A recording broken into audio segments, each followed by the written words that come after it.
Roeddwn i'n arfer bod yn athrawes. Penderfynais i roi lan swydd dysgu. Ac penderfynais i weithio fel supporting artist ar set.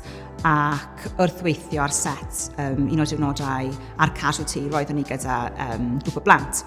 A cwrddais i â chaperone arall. Ac meddyliais i, wel, dyna ffordd dda o dal weithio gyda phlant, ac dwi'n dwlu bod ar set hefyd. Des i ar draws Foot in the Door trwy Facebook. Roeddwn ni'n rhan o tudalen ar gyfer chaperones, ac gwelais i'r hysbyseb fel rhan o'r gweithdy Foot in the Door.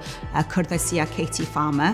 Tina was perfect for the role to shadow and to move on as a chaperone, because obviously she was a teacher. Her knowledge of the production industry was really helpful for me to think, well, she's able to understand the language that's used, and she slotted into it really, really well, you know, so like she'd been doing it for ages.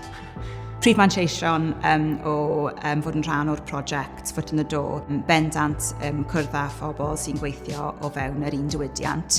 Os nag o'n i wedi cael y profiad o fod ar set gyda rhywun arall yn cysgodi nhw. Sa'n credu fod ni'n falle mor hyderus nawr na gyda fi yn gweithio fel chaperone yn unigol ar fy mhen fy hun.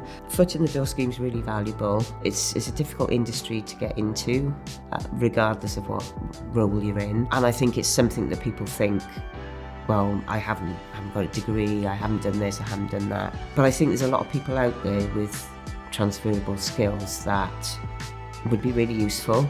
Roeddwn ni'n ffodus iawn ar ôl cael y diwrnod cysgodi gyda Katie i gael gwaith 6 wythnos yn y pantomime yng Nghasnewydd. Mae'r prosiect Foot in the Door yn bendant wedi fy ysbrydoli i weithio fel chaperone yn y dyfodol. Dwi'n dwlu bod ar set gyda phlant, so mae'n ffordd dda o wneud y ddau.